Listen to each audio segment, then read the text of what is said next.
Hi, I'm Jess, founder of Shane the Old Pal Luxury Wellness. And earlier today, while I was getting ready, I really got to thinking about what luxury actually means at 39, almost 40. And, you know, when I was younger, I thought that luxury meant the most expensive things, you know, designers, the most expensive thing in the room, the hotels, they got to be luxurious, the loudest label. And I still love beautiful things. But at the same time, I'm not going to pretend I don't appreciate quality. Who doesn't? But then as I get closer to 40, I had to realize that to me, luxury feels quieter now. It's not as loud. It feels more internal. Luxury for me is peace. It is not rushing, it's not scrambling. It is just not waking up already feeling behind. I got recently diagnosed with ADHD. So it explains when my brain is always on the go. It's always da da da da da da, fast, fast pace. It takes a lot for it to slow down. And whenever I get up, I'm already feeling behind. I want to be able to put my feet on the floor and say, I got this for today, at least for this second. And, you know, since I've started studying yoga, meditation, sound bowl, just all the modalities of natural healing and me becoming a holistic healer and practitioner, I'm learning about the nervous system and how to regulate it. And luxury is not living in survival mode. We're taught, especially as Black women or just people in general, women in general, it's always have to be survival. You always have to be on top. You always have to just always be on guard. And anybody got time for that because there is a time when I confuse chaos with ambition, and I got exhausted. My last job right before I left North Dakota a couple years back, right before COVID actually, I was trying to pay off all my student loans, and I was working 100 to almost 120 hours every 2 weeks. Any type of overtime, because they didn't cap overtime. So anytime they was just like, you want some overtime? I said yes, because I got to get these student loans paid down. And this was before the whole, let's get the student loans down, whatever paid off. I paid off all mine. Well, I asked for a settlement, but that's neither here nor there. I paid off all mine, and that's it. So it was just exhausting. And I felt like I had to, I don't know, but, I must be doing something right. Now I know better. And if I'm constantly stressed, constantly reactive, constantly just constantly overwhelmed, and that don't feel luxurious. And that feels like survival. And I'm sorry, but hydration. I'm sorry, but yeah, I am a millennial. And yes, I do know about Survivor and back in the 2000s when, only survival will, only the whatever, Darwin, survival of the fittest. I don't believe in Darwinism, so I'm not about to do that. But peace is luxury. But then I also thought about boundaries. And at 39, going on 40, I don't feel the need to explain every single choice that I make. Because as an ADHD person, newly diagnosed again, I found myself having to explain, or I felt I had to explain every single thing that I was doing and just people pleasing. And I don't have to feel the need to overgive or prove myself anymore, and I don't feel the need to say yes just to feel included because I was the type of person in high school was like I always felt that I had to be the best, do the best. But in actuality, I was a weirdo. I really was. I was called the black white girl in school. I was the only person that had probably NSYNC, Backstreet Boys in their locker when everybody else had the immature. Don't get me wrong. I love the boys, the black guys of the 90s and the early 2000s, but I was just the old town and BSB NSYNC fan. But that's neither here nor there. I'm getting off topic. It ate your brain, see? And I just don't feel the need to overextend myself and to prove myself that I'm capable.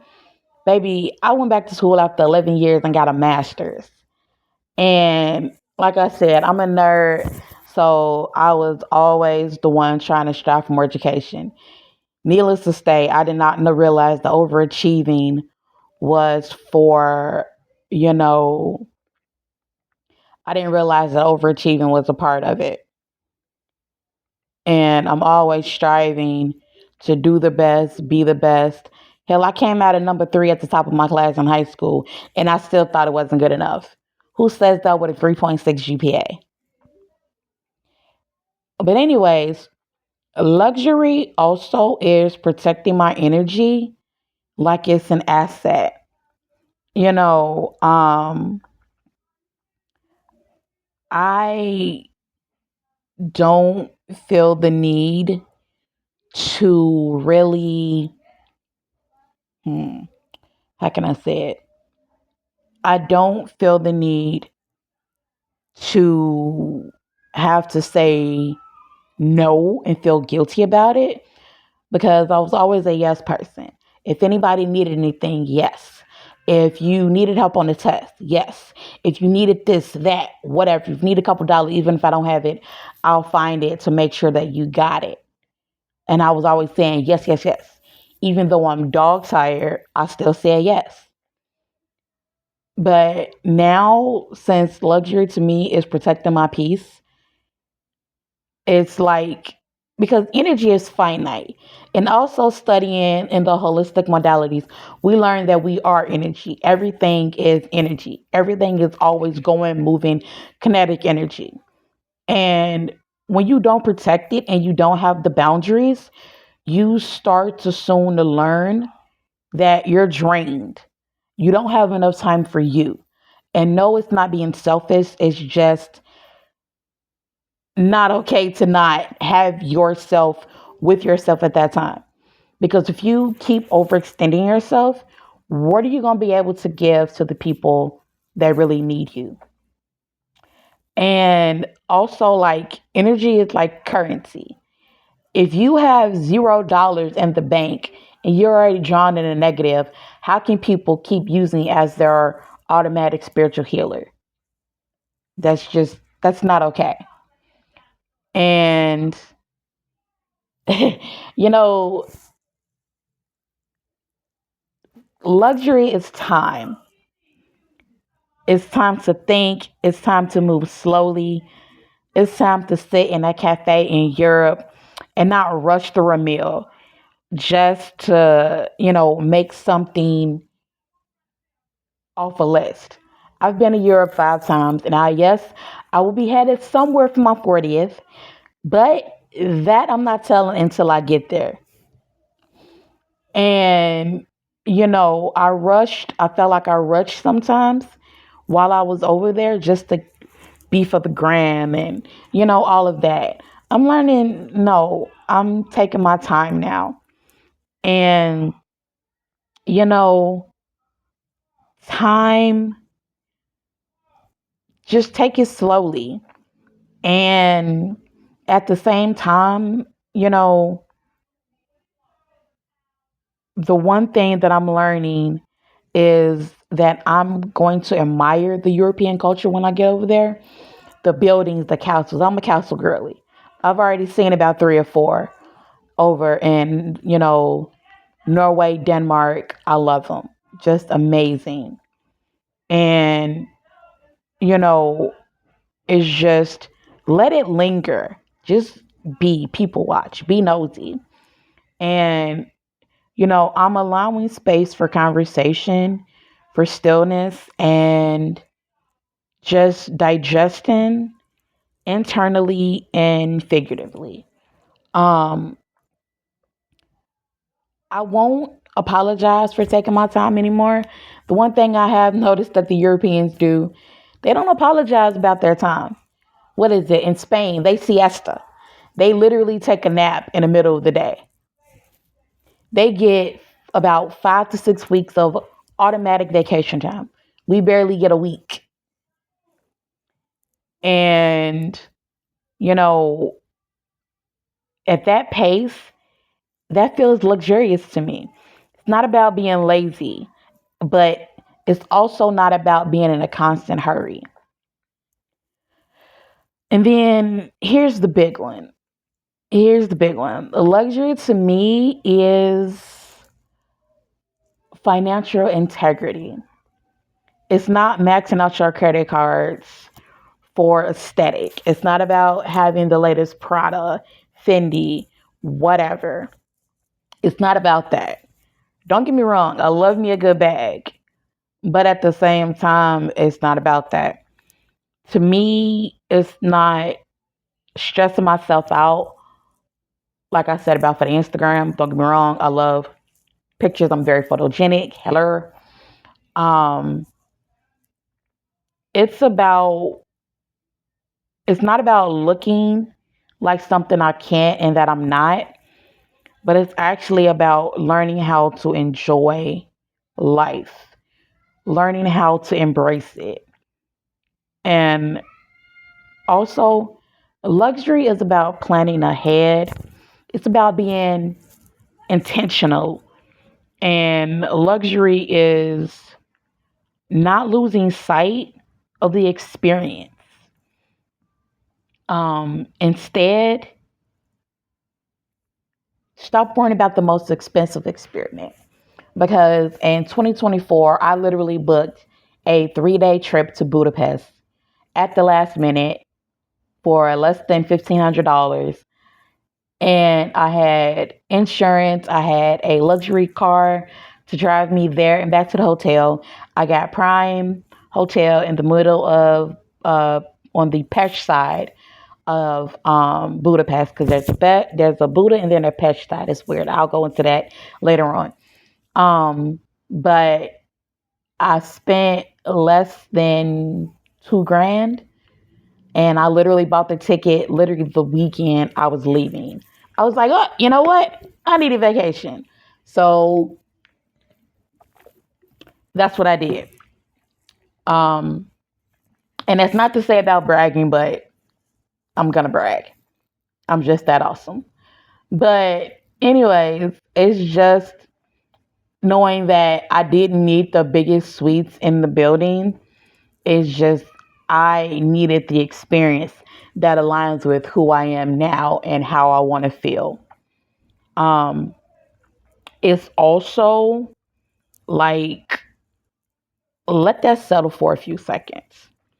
And then, I started to think about stepping into 40, and luxury to me is identity. Everybody knows, well, anybody that knows me knows that for a short time I went through a identity crisis, and not me a life, because I'm not me a life yet.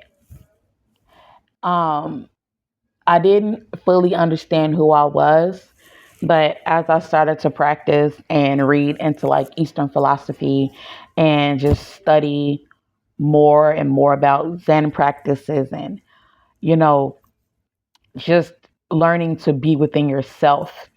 I learned that it's not about shrinking, it's not about dimming, it is about not overperforming.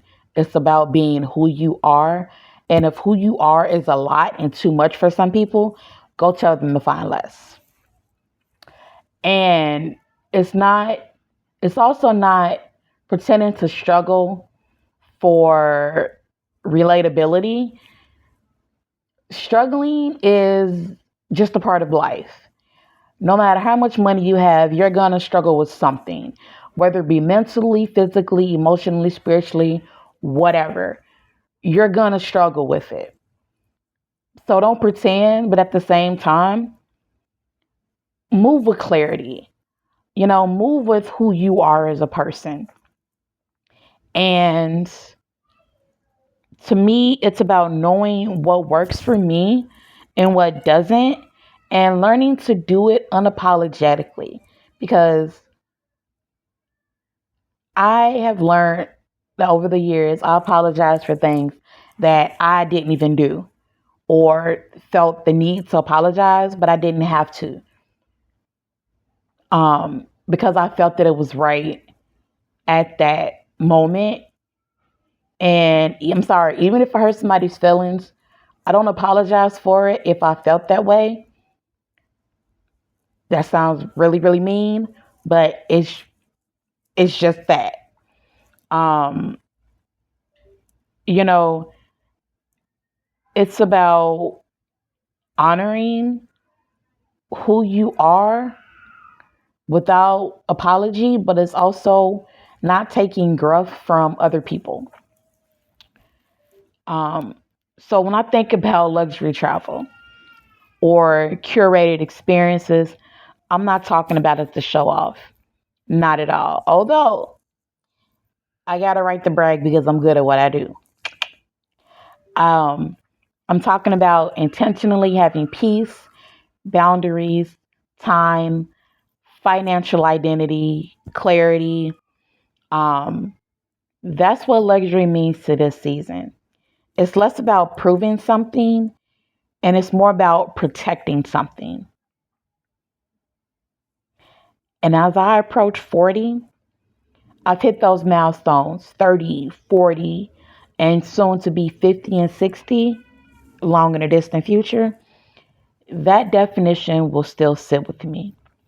Luxury stops being about impressing people and it starts to be about protecting yourself, protecting your energy, your time, and also protecting your peace.